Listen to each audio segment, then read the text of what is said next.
Hey, Niels Harbors fans. We're going to be talking a little bit about the National Military of Union. Now, this is tricky when it comes to Lego and Lego fans.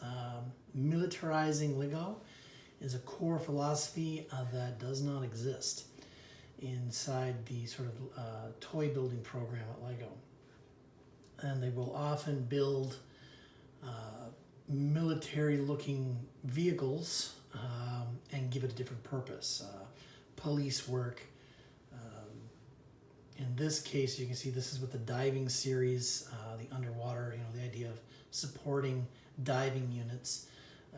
And sometimes just for the sake of the toy and the child being happy, common sense or making sense of the build in a real world setting just would never happen. So I thought this was the most militaristic looking thing. I wanted it to be on the periphery. I didn't want it to be a center point of me talking about the military of Union, how it's organized. That will all be set up on images. You can read through everything that you might want to know about the Union's military setup. It is very small. Union's population is sort of Scandinavia combined. It's sort of a Norway, Sweden, maybe even Finland kind of mix. And in terms, it's a lot larger than that, but in terms of population, it's not a great military power. Like Switzerland, it sort of lays part of its defense in terms of topography. It's sort of very difficult to get in, and once you're there, you're in a very sort of concentrated place where the military can sort of deal with you efficiently with very small numbers. And there's even a history on once when some of its neighbors long ago, they're all friendly neighbors now, but long ago actually invaded the territory. And there's a little story included in the images of how that went. Union came out, quote unquote, triumphant, or at least a draw. And so that's why Union still existed for my stories. What were we using E06 for? I like the idea of it being a minesweeping vessel, a sort of a trawler vessel, but just as important, diving support. Union only has one, or sort of two technically, considering two major coastlines. One of the coastlines being far, far in the north, full of, is only usable certain times of the year. The idea of ice packs and an Arctic Circle, a frozen wasteland. It would only get up there when it was able to sort of break through that ice. So it has partial ice breaking capability. And its job is not necessarily a military offensive or even defensive role. It is a support vessel for operations that are of national interest. And of course, minesweeping, mine laying would be its job. But more commonly used as a transport vessel to get supplies and materials for sovereignty, protection in the north, bringing up things for those military units that protect the north. So sort of a supply ship, and sort of the trawler designation.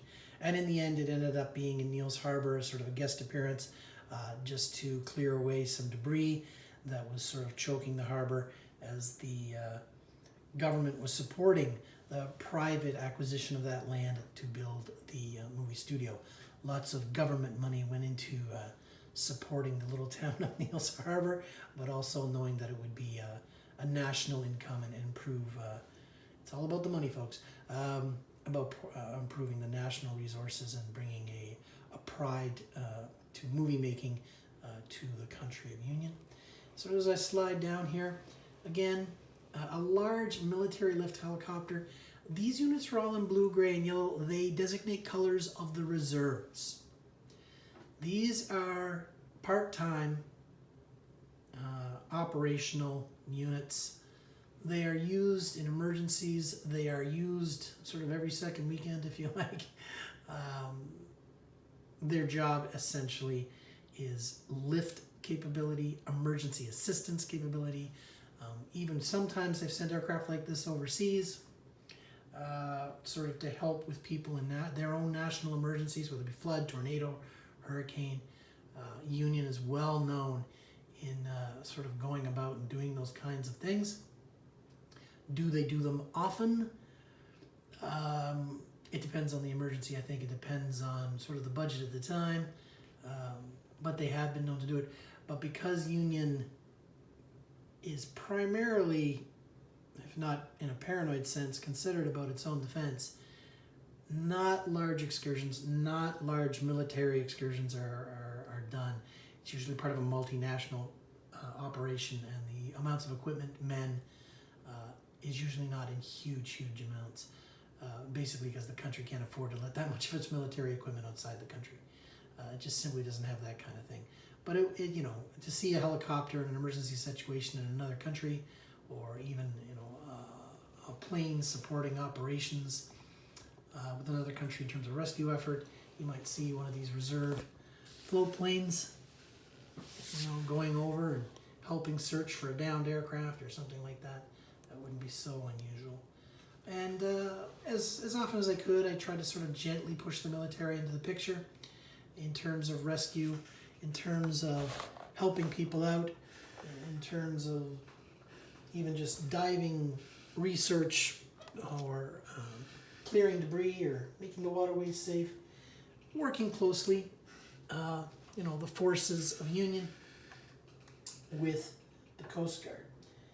And I liked using that in sort of a mild way.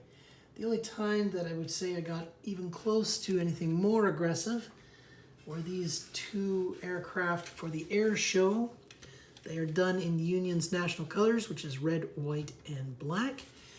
And they are strongly modeled, in my opinion, after the American F-18 and the Swedish Gripen interceptor.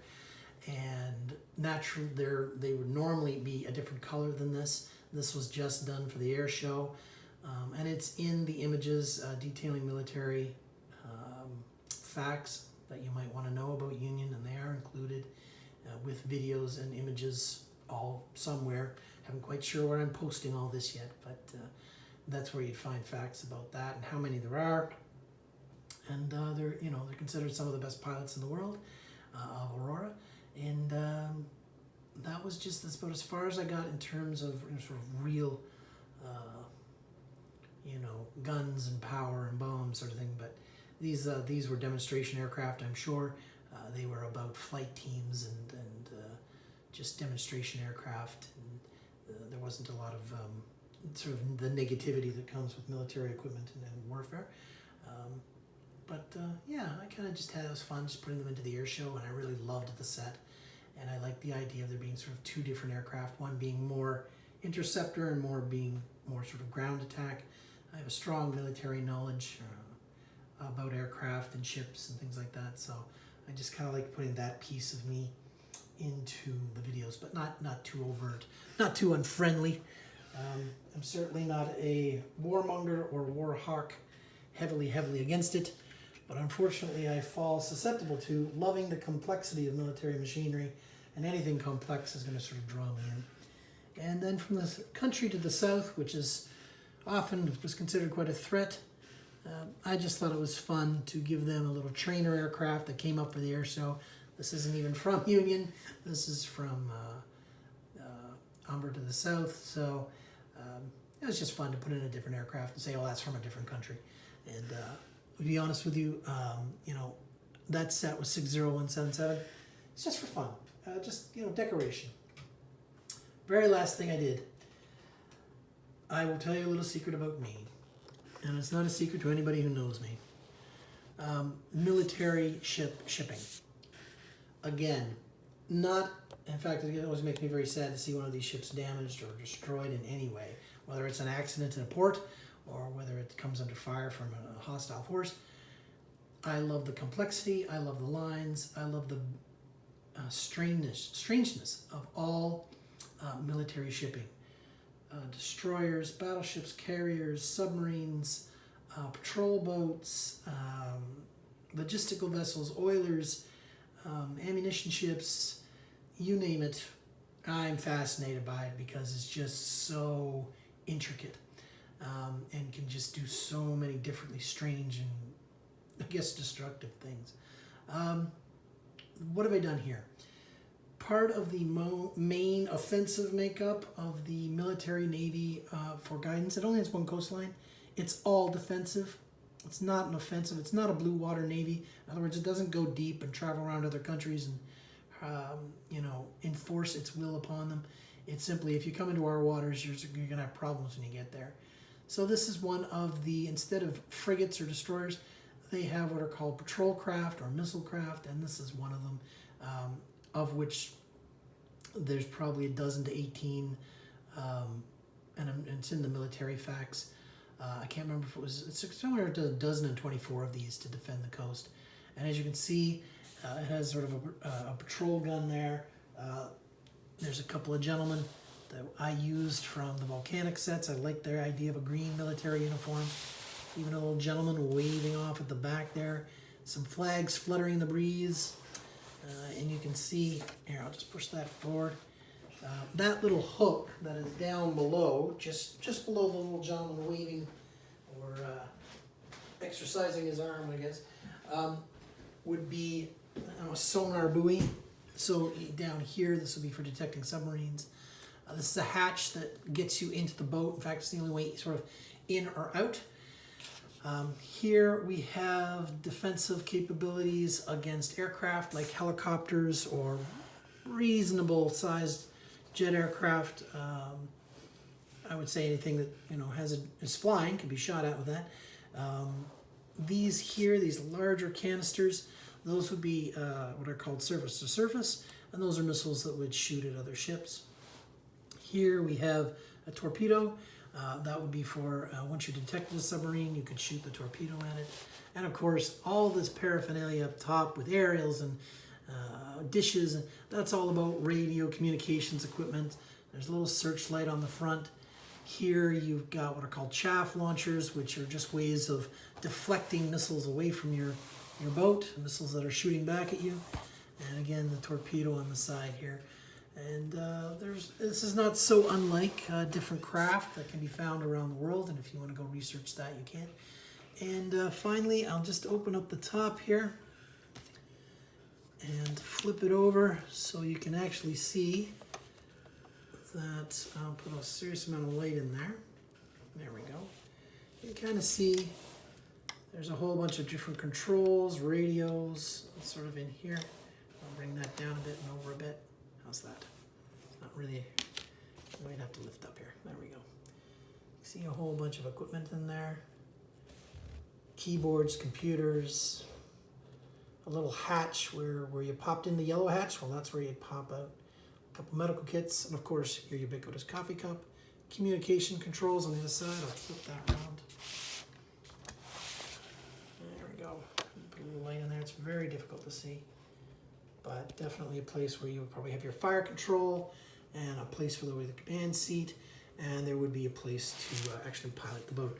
Crews on this vessel, probably about, let's see, probably 6 people, not more than that, maybe 6 to 8, 2 or 3 in engineering, 2 or 3 in the command module. Why so few? These boats are meant to go out, do the job, and go back home. They're not staying out in the water for days at a time. They're not traveling any distances. Their job is to come out, strike, defend, go back to port, replenish. You'll never need more than sort of 6 to 8 men on a 12-hour shift to get it sort of all done. But that was as far as I went. I thought, being a lover of warships in terms of their technical prowess, I had to add a little something of myself in my videos, and so that's what was the result. And again, you can find all the dirty details on military and how I organized it in my head on one of the images that will be supplied probably along with this video. And that takes care of military, folks. That's that one done. We're going on to the next video because, again, I got to get out of here.